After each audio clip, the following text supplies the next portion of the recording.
영화에 나오는 인물들 관계를 보면요. 이 영화의 맹점을 파악할 수 있습니다. 소닉은 섀도우와 닮았죠. 그리고 약 50년의 차이가 나는 걸로 보입니다. 자, 그리고 에그맨과 제럴드 할아버지는 가족이게 역시 닮았고요. 역시 50년 정도의 차이가 나게 되죠. 그리고 섀도우와 제럴드는 가장 사랑하는 사람을 잃었습니다. 잘 보면 이 두 관계는 매우 닮아있는 형국이라고 볼 수 있겠죠. 소닉과 섀도우, 에그맨과 제럴드. 그런데 이 두 관계가 어디서 차이가 나냐? 바로 결말에서 보여준 생사를 보면 알 수가 있죠. 섀도우는 그렇게 됐고, 제럴드는 그렇게 됐죠. 얘기를 할 수 없겠네. 왜 둘 관계는 비슷했는데, 섀도우와 제럴드의 말로는 달라졌을까요? 좋아요, 구독! 자, 원작이 있죠. 1991년 세가에서 만든 게임 소닉 더 해지옥을 원작으로 한 작품이 되겠습니다. 실사 영화 시리즈 중 세 번째 작품이고요. 1편이 2020년에, 2편이 2022년에 개봉을 했고요. 이번에 2025년이죠. 2025년 1월 1일에 개봉을 하게 되었습니다. 2024년 겨울에 개봉할 거라는 소문이 있었는데 취소했던 것 같아요. 그리고 스피노프 작품도 있었죠. 너클즈라는 드라마도 있었습니다. 슈퍼소닉 1편, 2편, 그리고 너클즈까지 다 리뷰했으니까요. 여러분들 한번 찾아보시면 좋을 것 같습니다. 해성왕 호텔 채널에서 검색하시고 보시면 됩니다. 아니면 제가 카드로 남겨놓을게요. 자, 줄거리 한번 가보도록 하겠습니다. 줄거리. 자, 평화로운 일상을 보내고 있는 소닉, 테일즈, 너클즈 이렇게 세 명이서 잘 지내고 있어요. 이때 헬기 하나가 날아오게 됩니다. 그들은 바로 세계 수호 통합부대, 약칭 세수통이라는 곳이에요. 이것도 일부러 만든 것 같아. 자, 그들이 왜 소닉과 친구들을 찾아왔냐면 연구시설에 50년간 잠들어 있던 사상 최강의 비밀 병기 섀도우가 거기 갇혀 있었는데 탈주했기 때문이에요. 얘 좀 잡아줘. 얘 위험한 동물이야. 그래가지고 소닉과 테일즈와 너클즈를 찾아온 거야. 그래서 도움을 청하기 위해서 그들을 찾았습니다. 자, 소집된 소닉과 친구들은 현장에 투입돼서 섀도우를 막 막아보려고 애쓰는데 이 강력한 힘에 의해서 소닉과 친구들은 나가 떨어지게 됩니다. 패배하게 돼요. 그래서 이거 도저히 안 되겠는데 살아있다는 에그맨과 합류해서 섀도우를 막아보려고 합니다. 근데 에그맨의 할아버지 제럴드 박사가 에그맨을 깨어내면서 오히려 더 코너에 몰리게 되죠. 소닉과 너클즈와 테일즈가 이 에그맨을 동료로 영입했는데 깨어내가지고 에그맨이 다시 빠져나간 거야. 상대를 3명을 해야 되는 상황이 된 거지. 제럴드와 섀도우와 그 다음에 에그맨까지 상대해야 되는 상황이 돼버린 거지. 과연 소닉과 친구들은 섀도우를 막아낼 수 있을 것인가? 과연 소닉과 친구들은 로보트닉들을 혼내줄 수 있을 것인가 하는 영화가 바로 슈퍼소닉 3입니다. 자, 작품 설명드리도록 하겠습니다. 감독은 제프 파울러고요. 2004년에 만든 단편 애니 고퍼 브로크가 제77회 아카데미 시상식에서 단편 애니메이션 부문에 노미네이트 되었고 섀도우 더 해지옥 게임에서 참여하게 되면서 슈퍼소닉 시리즈를 맡게 됩니다. 그래서 1, 2, 3편 너클즈까지 연출을 맡아서 하고 있습니다. 다른 이력은 없어요. 첫 영화도 슈퍼소닉이고 지금 마지막 영화도 슈퍼소닉이다. 자, 각본은요. 팻 케이시라는 사람하고 조시 밀러라는 작가가 만들었습니다. 자, 팻 케이시는 패트릭 케이시라고도 불리는데 B급 코미디를 주로 만드는 작가고요. 대중분들이 아실만한 영화는 샷건 웨딩, 바이올런트 나잇. 요 작품이 있습니다. 이 두 작품 말고는 아마도 모르실 거예요. 잘 알려지지 않는 작품들이거든요. 저도 안 봤어요. 자, 그리고 조시 밀러라는 작가는 필모가 팻 케이시와 같습니다. 왜냐면은 팻 케이시와 고등학교 친구예요. 그래서 팀처럼 움직이는 집단이고 각본 작업을 같이 하고 있습니다. 그래서 이력이 똑같습니다. 그리고 여러 드라마를 같이 했는데 조시 밀러는 연출을 맡고 그때는 팻 케이시는 각본을 맡고 뭐 이런 식으로 진행하는 팀인 것 같아요. 자, 출연은요. 제임스 마스던, 벤 슈와츠, 콜린 오쇼너시, 이드리스 엘바, 키아누 리브스, 짐 캐리가 주연을 맡고 있습니다. 자, 러닝타임은 110분이고요. 1시간 49분 55초입니다. 이 작품도 생각보다 좀 짧죠. 자, 구성은요. 평화롭게 살던 소닉 친구들과 섀도우의 조우. 요 부분이 18분간 이어지고요. 에그맨과 협력하지만 배신하는 장면까지 31분. 톰과 메디가 협력을 하지만 우주로 날아오르는 요 장면이 24분. 그리고 에메랄드를 이용해서 섀도우와 맞서는 게 12분. 로보트닉들과 마지막 결투를 하는 것이 16분간 펼쳐집니다. 그리고 쿠키가 2개 있습니다. 2개 다 보고 나오셔야 돼요. 하나는 쿠키가 바로 엔딩 크레딧 끝나자마자 바로 하나 있었던 것 같고요. 그리고 맨 마지막에 쿠키가 하나 더 있습니다. 요거 되게 중요해요. 자, 그래서 굳이 따지면 1대 2대 1대 2의 비율을 가지고 있습니다. 힘을 뺄 때는 덜 시간을 할애하고 힘을 줄 때는 더 시간을 할애하는 그런 구성을 가지고 있습니다. 줬다 뺐다 뭔가 이런 느낌을 주고 있어요. 자, 슈퍼소닉 3는요 2가지의 이야기를 그리고 있다고 보시면 될 것 같습니다. 자, 첫 번째는 오락 영화로서의 기능입니다. 이번 영화는 팬들에게는 테마파크 같은 영화라고 볼 수 있겠습니다. 팬들의 칭찬이 어마어마해요. 그만큼 수많은 볼거리를 제공을 하고 있는데요. 첫 번째, 액션. 소닉과 친구들의 달리기 대결도 있고요. 또 시부야의 결전이 있고, 일본 도심에서 질주하는 소닉과 친구들이 있고요. 또 세수통을 침투하는 소닉과 친구들이 있고, 마지막에 섀도우와 대결하는 소닉이 있고, 뭐 에그맨과 제럴드가 싸우는 것도 있고, 뭐 우주 전투까지 있습니다. 스타워즈급 우주 전투도 있습니다. 이런 액션 장면들로 활기를 채워주고요. 두 번째, 볼거리가 또 많아요. 도쿄 시부야의 모습, 뭐 캐릭터 카페의 모습, 뭐 할아버지랑 놀이공원에 간 에그맨의 모습이라든지, 그러니까 지난 추억들이 없는데 그 추억들을 만들러 가는 그런 것들이 있죠. 그리고 레이저를 피하는 두 로보트닉의 댄스가 또 있고요. 이 댄스가 정말 재밌어요. 정말 댄스는 내 취향이었어. 그리고 지구를 파괴하려는 막 우주선도 있었고 막 여러 가지가 있습니다. 이런 장면들로 볼거리를 다양하게 시각적으로 전달하고요. 여기에 코미디, 또 짐 캐리의 연기까지 더해지니까 풍성하다는 느낌마저 들게 되죠. 그래서 팬분들은 기대하고 가셔도 좋다. 그리고 어린이들 가면 환장한다. 제가 극장에 갔을 때 어린 아이들이 좀 많이 있었는데 그 아이들은 반응을 되게 많이 했단 말이야. 그래서 자녀가 계신 분들은 가시면 좋을 것 같고, 또 소닉 팬들도 가시면 좋을 것 같다. 이렇게 말씀을 드리고요. 두 번째, 선택. 자, 두 번째는 선택이라는 제목을 지어봤어요. 영화에 나오는 인물들 관계를 보면요, 이 영화의 맹점을 파악할 수 있습니다. 소닉은 섀도우와 닮았죠. 그리고 약 50년의 차이가 나는 걸로 보입니다. 자, 그리고 에그맨과 제럴드 할아버지는 가족이게 역시 닮았고요. 역시 50년 정도의 차이가 나게 되죠. 그리고 섀도우와 제럴드는 가장 사랑하는 사람을 잃었습니다. 잘 보면 이 두 관계는 매우 닮아있는 형국이라고 볼 수 있겠죠. 소닉과 섀도우, 에그맨과 제럴드. 상당히 닮아 있습니다. 그런데 이 두 관계가 어디서 차이가 나냐? 바로 결말에서 보여준 생사를 보면 알 수가 있죠. 섀도우는 그렇게 됐고 제럴드는 그렇게 됐죠. 얘기를 할 수 없겠네. 왜 둘 관계는 비슷했는데 섀도우와 제럴드의 말로는 달라졌을까요? 자, 이 장면을 보면 알 수 있는데요. 소닉과 친구들이 모닥불에 앉아가지고 마시멜로를 구워 먹는 장면이 있어요. 그 장면을 보면 알 수 있는데 너클즈가 마시멜로를 딱 태워 먹으면서 마시멜로의 명예를 더럽혔어, 뭐 이런 얘기를 한단 말이야. 근데 옆에 보니까 테일즈는 마시멜로를 아주 잘 굽고 있는 거야. 그러면서 잘 구울 수 있는 비결은 뭐냐면은 온도와 거리 문제라고 얘기를 합니다. 그러면서 팁을 주는 장면이 나와요. 자, 섀도우와 제럴드는 복수심에 불타오른 인물들이에요. 적이죠, 빌런이죠. 하지만 그 복수심과의 거리를 막판에 벌리게 되면서 냉철하게 자신의 마음을 들은 섀도우는 말로가 그렇게 되고, 복수심과 거리를 더 가까이 한 제럴드는 그렇게 되는 거죠. 태워지는 거지. 또 소닉이 살던 옛집에서 톰과 소닉이 하는 대사를 보면요, 거리를 조절하는 능력이란 것은 바로 자기 자신의 마음을 들을 줄 아는 것이고, 내가 누군지 제대로 파악한다면 가장 중요한 순간에 올바른 선택을 하게 될 것이라고 톰이 충고해주고 있어요. 이 톰이. 그런 결과로 소닉이나 섀도우가 자기의 정체성을 찾고 선택함으로써 나쁜 쪽으로 빠지지 않고 살아남을 수 있었던 것으로 보여집니다. 여기서 이제 주요한 주제가 나오죠.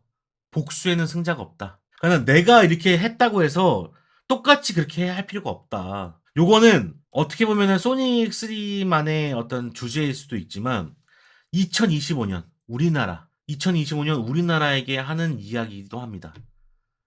우리나라에게 던지는 메시지이기도 해요. 복수에는 승자가 없다. 잘 새겨들으면 좋을 만한 그런 메시지였던 것 같습니다. 내 마음의 소리를 들어라. 내가 이게 아닌 것 같으면 하지 말고 내가 이게 맞다고 생각하면 내 마음을 따라가라.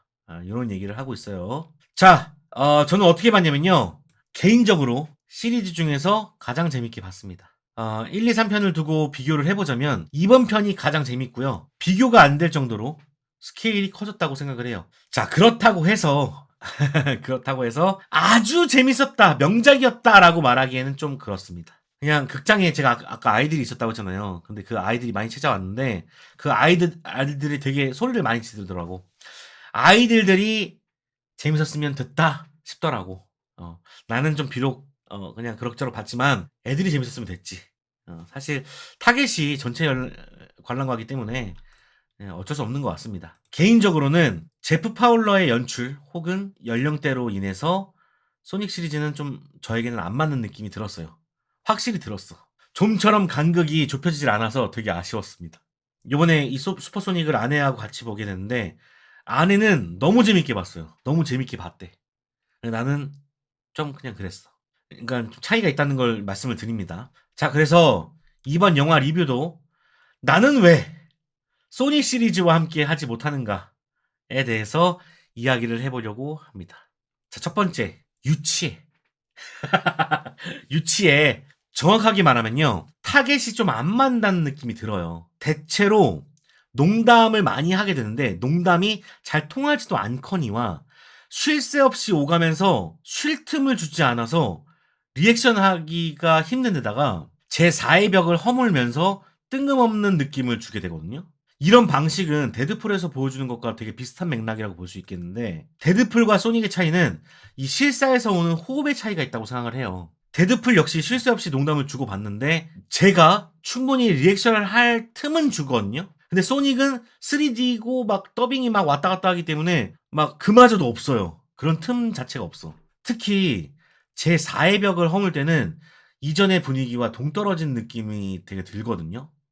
어떤 장면이냐면 우주에서 수많은 로봇을 때려잡고 있습니다. 슈퍼소닉하고 섀도우하고 때려잡고 있어요. 그러다가 갑자기 소닉과 섀도우가 포즈를 딱 취합니다. 그러면서 그 씬의 마무리가 돼요. 마치 슬램덩크의 강백호와 서태웅이 이렇게 박수 치는 그러니까 화이팅하는 장면 있잖아. 그런 액션 포즈를 취한단 말이야. 막 그런 포즈를 취해버리니까 확실히 우리 타겟은 아니구나 싶더라고요. 중간에 포즈 취하는 애가 어딨어. 그냥 애들용인 거지. 또 도쿄에 막 도착한 소닉과 너클즈, 테일즈가 착지를 딱 하면서 액션 포즈를 딱 취하거든요. 뭐 멋있긴 해요. 저도 이런 거 좋아하는 사람으로서 멋있긴 한데 너무 자기적이고 전대물 보는 느낌마저 들거든요. 이렇게 착착착착 착지를 탁 해. 쫙 한 다음에 테일즈가 딱 이른단 말이야. 그 다음 장면이 근데 말이야. 지금 포즈는 왜 취했어? 딱 내린 다음에 그 다음에 이렇게 그냥 자연스럽게 해도 되는데 탁 포즈 취한 다음에 근데 말이야. 이게 난 못 참겠더라고. 자, 그리고 하나 더. 그러니까 도쿄에서 섀도우에게 당합니다. 소닉과 너클즈, 테일즈가 당해. 그러면서 소닉이 그런 말을 한단 말이야. 재정비를 좀 해야 될 것 같은데? 그러면서 그 도쿄 시내에 있는 캐릭터 카페에 들어가게 됩니다. 내가 얼마나 어처구니 없었으면 캐릭터 카페에 들어가요. 방금 막 죽을 위기에 놓인 이 친구들이 캐릭터 카페에 가가지고 앉아있는 것도 되게 웃긴데 그 귀염귀염하고 깨발랄한 곳에 아무렇지 않게 월터스 중령이 착석을 하거든요. 그 높으신 양반이 월터스 중령이 딱 착석해가지고 그 앉아있는 꼴을 보니까는 저는 어처구니가 없더라고요. 저는 이거 카페 캐릭터 출연과 함께 유머를 보여주는 장면이라고 봤는데요. 반은 통했지만 반은 역시 뭔가 이상한 느낌을 지울 수 없었던 장면이었습니다. 아니, 그러니까 생사의 기로에 앞에 있던 애가 쉬겠다고 카페에 들어가는 것도 웃긴데 거기에 너무 아무렇지 않게 중령이 와가지고 거기 앉아가지고 같이 대화를 나누는 장면이 안 웃겨? 맞아요. 뒷광고 느낌이 난다니까. 그래서 그런 점들이 도저히 나랑은 안 맞는다. 자, 두 번째 활용입니다. 캐릭터의 활용도 많이 아쉬운 부분인데 이번 영화는 소닉, 에그맨, 섀도우, 제럴드 이 관계가 이야기의 중심이기 때문에 또 테일즈와 너클즈는 희생당했다는 느낌을 지울 수가 없습니다. 테일즈는 뭐 그렇다 쳐도 너클즈는 바로 전편에서 메인 캐릭터였는데 활약이 없어요. 활약이. 그나마 마지막 엔딩에서 소닉을 구하는 인물로 테일즈와 너클즈가 한 건 하긴 하지만 그래도 아쉬운 건 매한 가지입니다. 정말 활약이 없어. 그리고 또 역시 인간들이 문제인데 이 톰과 메디 역시 거의 병풍 역할을 하고 있고요. 물론 그래도 되는 포지션이긴 하는데 이럴 거면 없어도 되는 거 아닌가 싶어요. 톰과 메디가 주요하게 활약하는 건 이제 침투 작전에서 이제 보여주는데 사실 생각해보면은 다들 잊으셨을 거야. 소닉이 원래는 1편에서 어떤 말을 하냐면 너무 빨라가지고 사람들에게 들키지 않고 생활했었다 이런 얘기를 한단 말이야, 나레이션으로. 그러면 잠입도 사실 소닉 정도의 스피드면은 혼자서 가능하지 않을까 싶거든요. 근데 굳이 얘네들 인간들을 데리고 와가지고 막 도움을 청하고 막 그런 게 할 게 없으니까 그런 걸 하는 거거든요. 다시 한번 말씀드리지만 소닉 팬들, 해외 팬들, 국내 팬들 모두 다 이 소닉 3를 찬양합니다. 정말 재밌게 만들어진 시리즈라고 생각하고 1, 2편보다 훨씬 더 나아졌다고들 얘기를 해요. 저도 그거는 동의해요.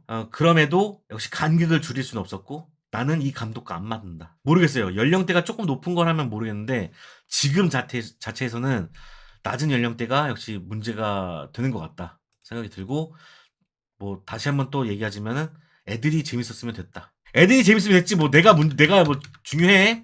자, 그리고 장점도 살짝 얘기하고 끝낼게요. 아까 말했던 그 레이저 댄스 되게 재밌고요. 더 이상 얘기하지 않도록 하겠습니다. 극장에서 확인하시면 될 것 같고요. 엔딩 장면이 진짜 인상적이었는데 스케일이 되게 컸어. 여러분들도 아마 좋아하셨던 부분이 이 마지막 엔딩 시퀀스 때문에 그랬던 것이 아닐까 생각이 들어요.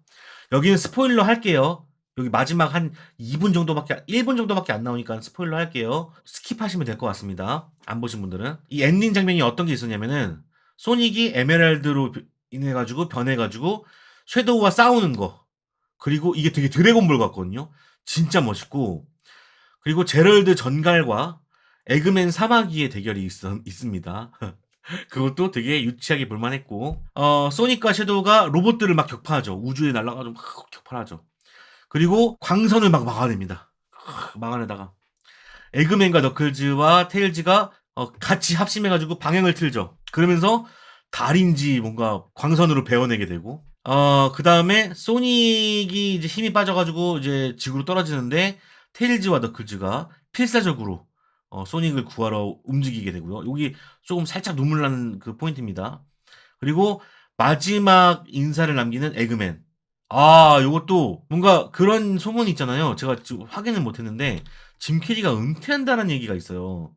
그런 얘기를 들어서 그런 건지 모르겠는데 진짜 이 세계에서 빠이빠이 한다는 느낌을 줘가지고 조금 이것도 울컥하거든요. 근데 짐 캐리답게 너무 아무렇지 않은 연기를 하면서 빠이빠이 하는 게 진짜 인상적이었고 그리고 우주선을 멀리 보내려고 막 가진 힘을 쓰는 섀도우 이 엔딩 시퀀스 전부가 진짜 좋았어요. 이 부분이 정말 강력했기 때문에 많은 사람들이 좋아하지 않았나라는 생각을 해보게 됩니다. 진짜 임팩트 있었어.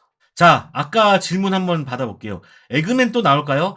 제가 볼 때는 에그맨은 더 이상 나오지 않을 것 같습니다.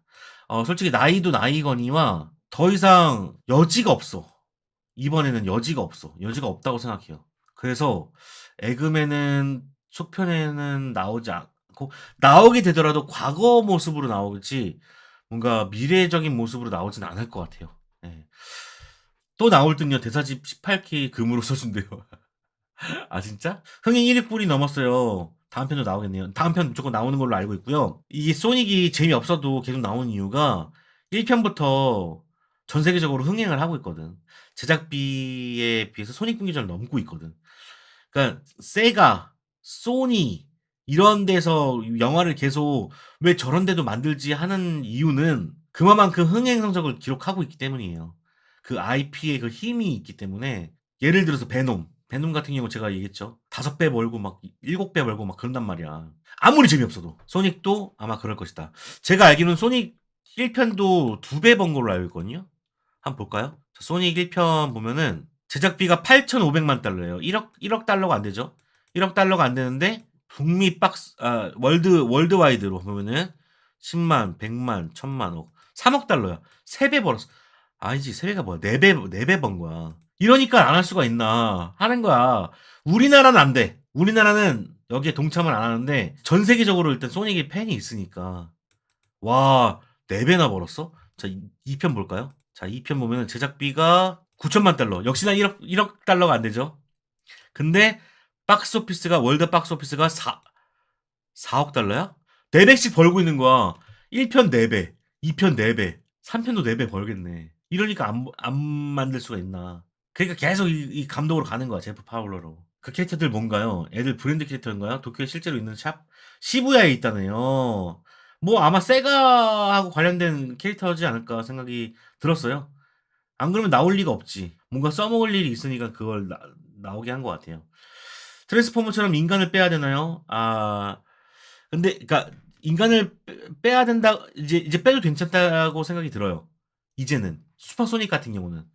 근데, 다른 작품들은 아직 빼면은 시기상조다. 왜냐면 지금 슈퍼소닉은 지금 계속 흑자를 벌고 있기 때문에 빼도 될 것 같아. 짐 캐리 마지막 씬 트루먼 쇼 느낌이 있었어요. 아, 그런 느낌이 있죠. 예. 진짜 은퇴할 것만 같았단 말이야.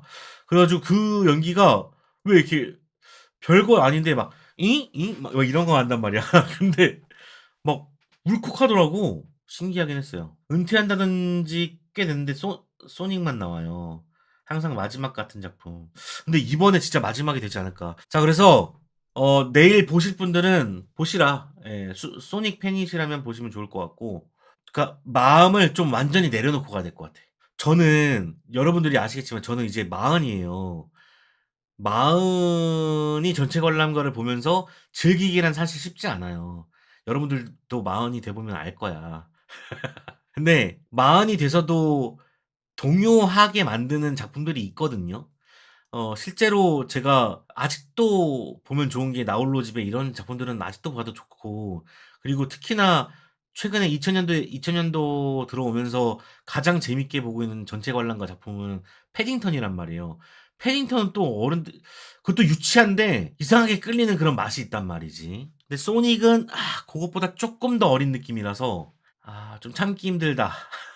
하지만 애들이 재밌으면 됐다. 짐 캐리, 키아누 리브스 팬이라면 무조건 보세요. 자, 슈퍼소닉은 성적이 지금 일단 첫째 날은 되게 잘 나왔어요.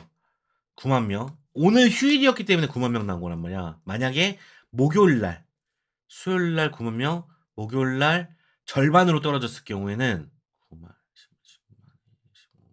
이번 주 토탈 해가지고 한 40만 언저리를 기록할 것 같고요. 만약에 40만 언저리를 기록했다. 그러면은 소닉 시리즈 중에서 가장 많은 관객을 모객한 작품이 될 것 같고요. 그리고 절반으로 떨어지지 않고 계속 유지된다. 그러면은 이번 주말까지 70만 정도를 기록할 것 같습니다. 100만까지는 좀 무리일 수도 있고, 근데 이번 주말까지는 70만. 그래서 목요일 성적이 제일 중요해. 이 9만 7천 명에서 절반으로 떨어지냐, 아니면 그대로 획득하느냐. 그대로 획득하면 70만 가고요. 그대로 획득하지 못하면은 40만 갑니다. 어쨌든 간 1, 2보다 좋은 성적을 기록하는 건 100% 확실한 것 같습니다. 그렇게 되면 월드 박스 오피스 내가 볼 땐 4배 이상 벌겠는데. 잠깐만, 제작비가 1억 달러고 월드 박스 오피스 벌써 성공했네. 벌써 성공했네. 야, 이런 IP 있으면 얼마나 행복할까. 세가는 다음 작품들도 만들 수 있을 것 같아요. 축하합니다, 세가.